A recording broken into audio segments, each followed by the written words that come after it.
கர்த்தருடைய பரிசுத்த நாமத்திற்கு மகிமை உண்டாவதாக. இன்றைக்கான அனுதின ஆவிக்குரிய ஆகாரம். எகிப்து தேசம் உனக்கு முன்பாக இருக்கிறது. தேசத்தில் உள்ள நல்ல இடத்திலே உன் தகப்பனையும் உன் சகோதரரையும் குடியேறும்படி செய். அவர்கள் கோசேன் நாட்டிலே குடியிருக்கலாம். அவர்களுக்குள்ளே திறமையுள்ளவர்கள் உண்டென்று உனக்கு தெரிந்திருந்தால் அவர்களை என் ஆடு மாடுகளை விசாரிக்கிறதற்கு தலைவராக வைக்கலாம் என்றான். பின்பு யோசேப்பு தன் தகப்பனாகிய யாக்கோபை அழைத்து கொண்டு வந்து அவனை பார்வோனுக்கு முன்பாக நிறுத்தினான். யாக்கோபு பார்வோனை ஆசீர்வதித்தான்னு ஆதியாகமம் 47:6-7 நாம் வாசிக்கிறோம். கர்த்தர் பார்வோனுடைய கண்களில் தயை கிடைக்கும்படி செஞ்சார். அவங்களுக்கு எது சிறந்த இடமோ இல்லை எது ஏற்ற இடமோ அங்கே குடியேறி வசிக்க அனுமதிக்கவும், அவன் சகோதரர்களுக்கு தகுதி இருப்பின் அரசாங்கத்தில் வேலை வாய்ப்பை ஏற்படுத்தும்படியும் வாக்கு கொடுக்குறான். பார்வோன் யாக்கோபை கண்டப்போ அவன் அதிக வயதுள்ளவனாக இருக்கிறத கண்டு அவனுடைய வயது எவ்வளவுன்னு கேட்குறான். அந்த கேள்வி யாக்கோபுக்கு உற்சாகத்தை கொடுக்குது. அதனால் நான் பரதேசியாய் சஞ்சரித்த நாட்கள் 130 வருஷம், என் ஆயுசு நாட்கள் கொஞ்சமும் சஞ்சலம் உள்ளதாயிருக்கிறது. அவைகள் பரதேசிகளாய் சஞ்சரித்த என் பிதாக்களுடைய ஆயுசு நாட்களுக்கு வந்து எட்டவில்லைன்னு வெளிப்படையாக பார்வோன் கிட்ட சொன்னான்.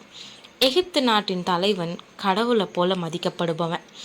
இப்போது யாக்கோபுக்கு முன்பா பார்வோன் தலை வணங்கி நிற்கிறத கொஞ்சம் நம்ம கற்பனை செஞ்சு பார்ப்போம்.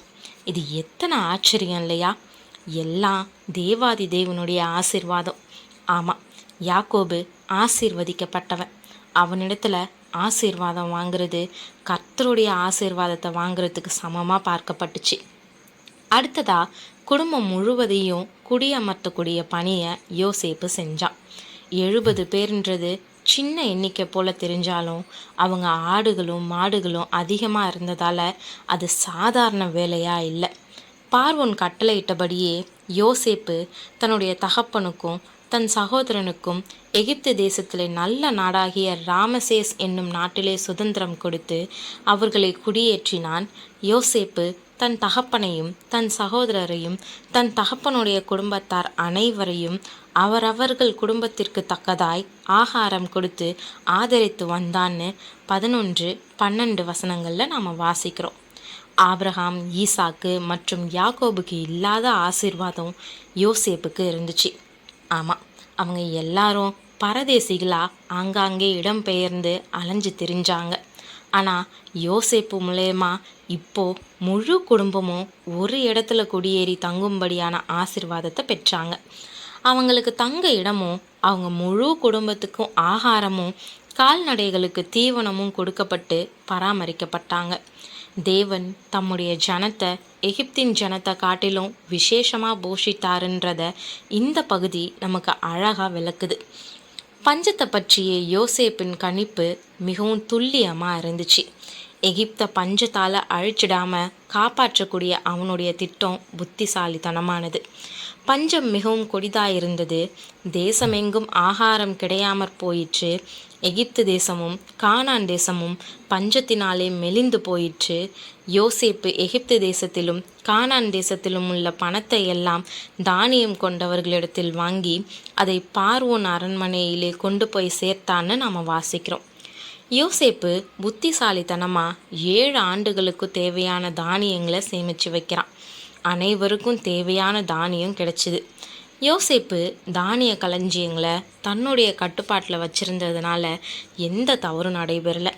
எகிப்து மக்கள்கிட்ட பணம் தீர்ந்து போனப்போ அவங்கக்கிட்ட இருந்த ஆடு மாடுகளை வாங்கிக்கிட்டு அவங்களுக்கு தானியம் கொடுத்தான்.